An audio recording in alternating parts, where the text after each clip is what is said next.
1930 yili. Şu yili Xitoylar tarafidan ishg'ol qilingan Qumulda yashaydik. Ishg'oldan keyinla bir Xitoy ofitser bu rayonning haqiqiy hokimiga aylangan, hamma ishlar uning deganidek bo'lishga boshlagan edi. Qayg'u Sharqiy Turkistonlik musulmonlarning o'rtaq tuyg'usiga aylangan bo'lib, haqiqatni ko'ra olganlarning ko'zlaridan alam va hasrat qo'yiladi.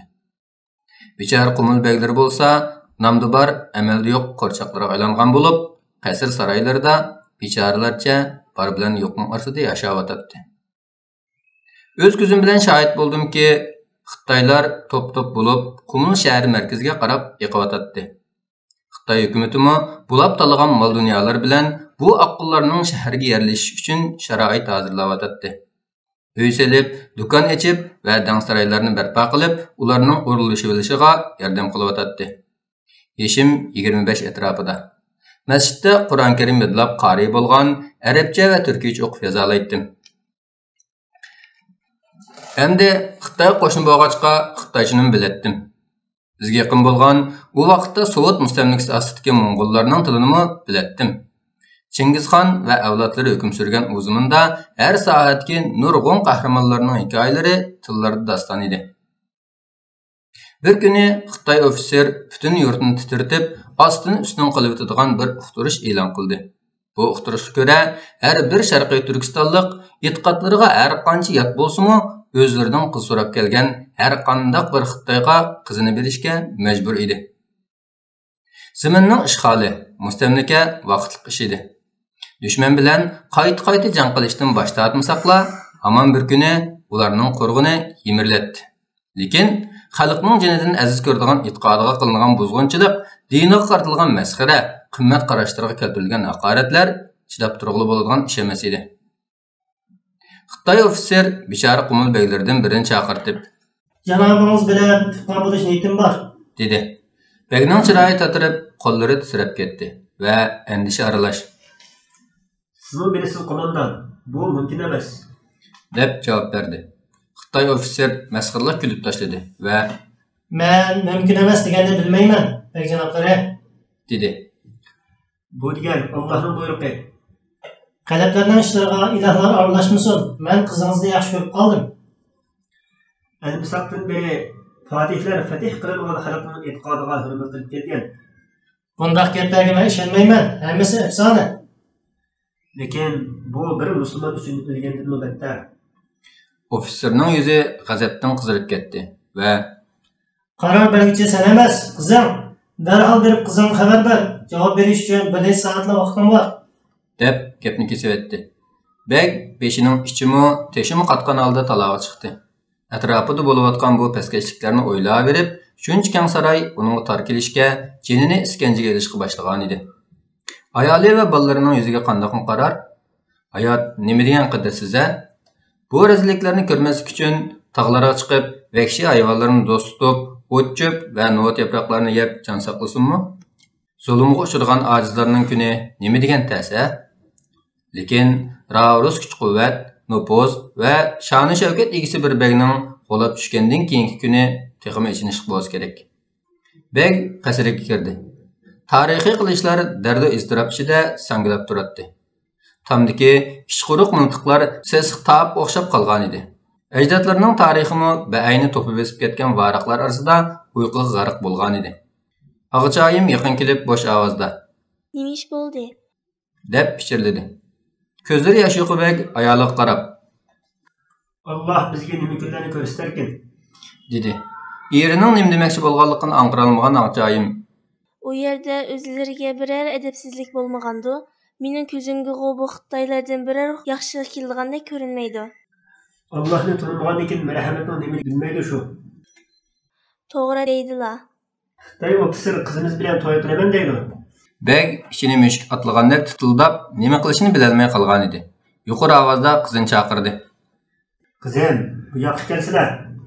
Beg kirpiklar orasidan sirg'ib chiqqan yosh chamchilarini surtgach qizga, "Qizim, iflos qilgan o'zlar bilan to'y qilaman deydi. Bu mumkin emas. Bilaman. Shundaqmi yana so'rab boqay. O'zlar qo'shilganlar." Qiz qulqiga ishongan holda dadasiga qarab, "Nima da'vatlar dada?" dedi. Turkistonlik bek zo'rg'a kulimsirdi. Yuzi qip-qizil edi. Hozir tetkisizliklar bek ko'p. Hayotning o'zini bilmadi. deb javob berdi. Lekin meni uning bilan to'y qilg'im yo'q. Uning o'zlari bilan to'y qilg'usi bor ekan. La'nat tekkur qavon. La'nat doimo mag'lub bo'lganlarni topadi. Qaysi qonun, qaysi din o'z xohlamgan bir qizni to'y qilishga zo'rlaydi ekan? Yangichi bilan yamatguchi o'rtasidagi munosabat, qoida tuzum yoki erkin iroda deganlarni ko'zga ilibmi qo'ymaydi. Andin bek atrofiga iztirob bilan qarashga boshladi. Atrofdagi havo jon qapsini qamallab, nafs qilgandek his qildi. Dasturxonning bir burchini g'azab bilan ching siqimlab olgan edi. Yana qayta so'radi. Qo'shilmamla. O'lsammi qo'shilmayman, deb javob berdi qizi. Nemishqa? Chunki Allohning buyrug'i Xitoyning buyrug'idan ustun. Bek bo'yga yetib qolgan qizini qoyillik bilan ching quchoqladi. Qizining mas'ulg'ichi go'zal ko'zlariga qarab turib, gul bergidek yumron va g'uborsiz yuzini siyladi. Qiz esa deb yig'lab turib, Aqlim yetmaydi dada. Bir kichik qizning bunday bir ishga zo'rlanishiga, dar maydoniga menish buningdan ming marta oson, dedi. Bek qizining namdalgan kirpik va mangzillarini surtdi. Sapsariq va yumshoq sochlarini siyladi. Ondan yerga qattiq birini tepdi va Hargiz yo'l qo'ymayman, deb vaqiradi. Og'ichoyim titrak ovozda. Bu ishni yaxshi bajarib qilmasak bo'lmaydi, dedi. Bilaman, u Abdullah yangiliginiga tandirmaydi. Shundoq, texmo qattiq qo'lliq qilishga boshlaydi. Xitoy ofitserlarni o'zlari bildilar. Hamon oiladan kelib yana nima taqildi shu. Nihoyat ketsa jinim ketar. Hamini bir o'lim. Men baribir yashaydiganni yashab bo'ldim. Og'ichoyim tasdiqlagandek hazrat bilan beshini langishdi. Turkistonlik bek yuqori ovozda. Mustafa Murod, deb chaqirdi. Labay begim, darhol ichkariga kirib yerga qarab turdim. Mustafa, duat qalam tayyorla, deb buyurdi. Baja keltirishim bilan begimiz o'ltirib Xitoy ofiseriga xat yozishga tutish qildi. Maktubga munolar yozilgan edi. Ey Zafar Quchqon qo'mondan, janobingizning orzusi tamoman faqirning tish batmaydigan bir ishdir. Chunki dinimiz buningga yo'l qo'ymaydi. Uning ustiga qizimmi hozir to'y qilishni xohlamaydi ekan. Janobingizni aqidamga bo'lgan sadoqatimni to'g'ri tushundi deb o'ylayman va ishonamanki, Islzodi bir Xitoy qo'shnisining diniy e'tiqodiga sil qaraydigan, urf-odatini inkor qilib, qoida usullarini ko'zga ilmaydigan ishni qilmas. Shundaqla bu voqea Xitoy kattalarining va g'olib armiyasining diqqatini tortib ketmas. Bundaq arzimas bir ish bütün shaharlarni moddiy va siyosiy jihatdan qo'lga tutib turgan sizlarga ziyon yetkazolmadi. Qo'rqinchim shuki, bu qaroringizda ching turish Turkiston va Xitoy xalqlari orasidagi tarixiy munosabatni buzg'usi ig'ir oqibatlarga sabab bo'lib qolmag'ay. Mabodo Turkistonlik qizlarni Xitoylar bilan to'y qilish huzurlaydigan bu qonunni obdan ko'zdan kechiradigan bo'lsak, ig'ir xatolik va xavfga yo'l qo'yilganligini ko'rib olaymiz. Bundaq deyish orqali asla sizga tahdid selish niyatida emasman. Maqsadim aniq. Do'stlikning o'rnatilishi va butun yurt davasida asoyishlik barpo qilinishi uchun bu intayin muhim va keraklidir. Iroda va qarorlaringizni qayta ko'zdan kechirishingizni umid qilaman. Shundala xatarni texmi aniq ko'ra oladiganligingizga ishonchim komil. Salom va yaxshi niyatim bilan Qumul Beglardan 1930-yil dekabr. Xabarlar paxalliq toshqin uchqundek tez suratda qasrning qilin tomlaridan olqib, shaharning bulung puchqoqlariga yeyildi. Ayollar uylarda mushu haqda pishirilishadi. Erlar g'amga patgan holda kelib chiqqisi ayonchilik oqibatini kutib o'tadi. Zemin mustamlikasi qutulish fursati kelguchilar davomlashadigan vaqtlik bir ish edi. Lekin bu zemin ustidagi kishilarning xususiy ishlariga bu darajada aralashish, ar-nomus, izzat sharaflarga qo'l so'lish bo'lsa, xatarlik oqibatlarini keltirib chiqaradigan ish edi. Xitoy qo'mondan Begning xatini qo'limdan ilib o'qiblar, chiroylari o'zgarib ketdi. Maktubni g'azab bilan purlab yerga etib, ustiga tukirib etdi va men qarab, Begimga yetkoz, kichik bo'lib ahmoq etsin. Bu qonunda ulug' Xitoyatimiz so'nggi o'shanning qonunlari, yer yuzida uning qonunlarini amaldan qoldira oladigan hech qanday kuch yo'q, deb vaqiradi. Shu kechasi Begimiz zindonga tashlandi. Shahar texi tungilli urushda shahid bo'lganlarga yig'ilganidek bu voqeaga yig'ildi. Ko'p qism avom xalq bu voqeadan keyin tushundiki, Xitoylarning hujum va mustamlikasi hargizmi nuqul oldi zamin islosi bo'lmasdan, ularning texmi xatarlik g'arazlari bor edi. O'xshash ishlar o'xshamagan shakllarda kommunist ruslarning ishg'oli ostida qolgan G'arbiy Turkistondami yuz beryotdi. Bu voqealardan keyin turkistonlik yosh qizlar Xitoy askarlarining va bu yerga yerlashish uchun kelgan Xitoy oqqullarning qo'liga o'lja bo'lib tushib qolmaslik uchun o'zlarini amriga oladigan musulmon erlarni izlashga boshladi. Bu asnoda mening beshimdan bir ish o'tdi. Bir yilning yoqi qasrda xizmatchilik qiladigan bir qizni yoqtirib qolgan edim. Lekin u mendan o'zini qochirib, to'y taklifimni rad qilib kelyotdi. Ko'zi yuqori mansabdagilarda edi. Men bo'lsam, odam oyoq uzilmas qasrdagi oddiy bir qo'g'diqchi edim. Bag zindonband qilingandan keyin ko'z yoshlari yomg'irdak to'kilgan holda yanimga yugurib kelib, yolvorishga boshladi. Mana men keldim, meni amringga ol. Sendan o'tinay. Bagning holi meni qayg'u alamga patqizgan bo'lib, dunyo va uning ichidagilardan so'plab ketgan edim. Shunga yuziga zarda bilan qarab baqirdim. Ko'zimdan nari tur, Cho'lpon. Balkim dilingni ranjitgandiman, lekin seni yaxshi ko'rman. Bütün xiyolim zindondagi bagda edi. Yurt cho'nglarimizning put-qo'llari zanjir kishanlari bilan bog'lanib, qullardek so'rilishini tasavvur qilish og'ir kelyotdi. Bu men umr bo'yi unutolmaydigan bir ko'rinish bo'lsa kerak. Shundaqdimi begimiz Xitoy gundupaylarining orasida beshitik, mag'rur turardi.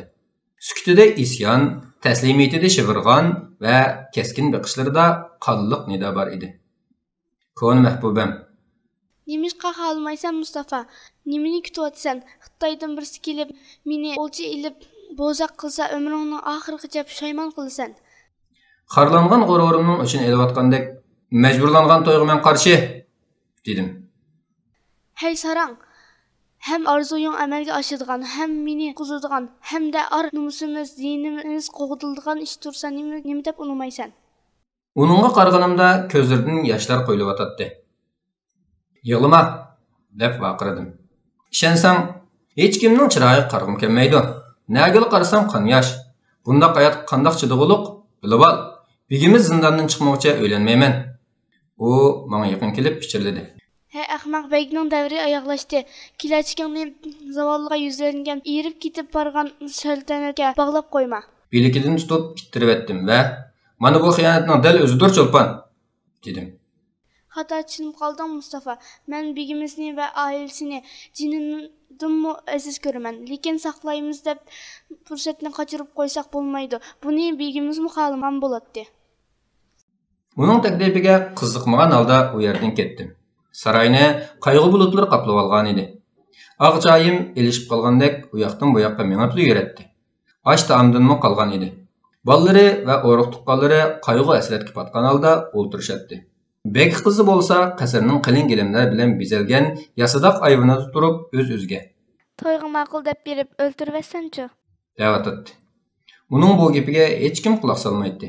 Lekin o'zi bu xayolini qayt-qayt o'ylayverib, texmi beyitib, planlab to'xtamaydi. Og'joyim farosatli ayol edi.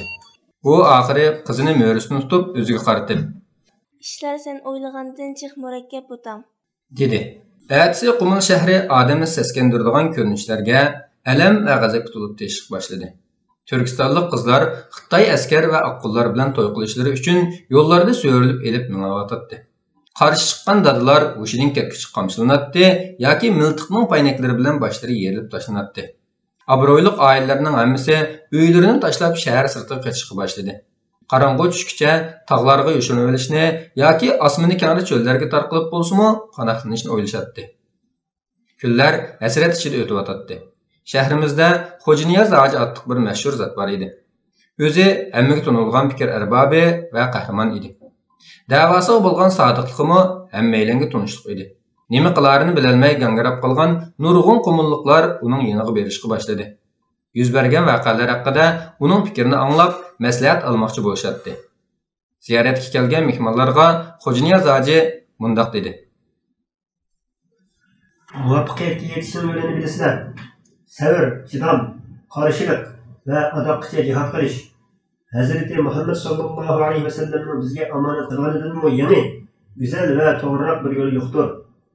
Temirga faqat temir bilan taqobil turg'ili bo'ldi. Bilaman va ishonamanki, Allohning diniga ishonmaydigan, Allohni inkor qiluvchi bu kofir millatning yetkichib nafas olib yurgan bilan o'liklardan farqi yo'q.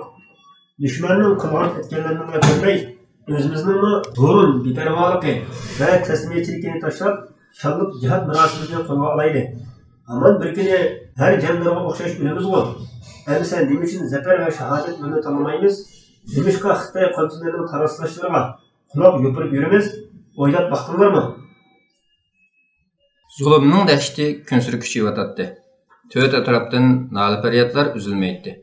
Qamchilar yalang'och badallarni qanib bo'yashdan hech to'xtamaydi.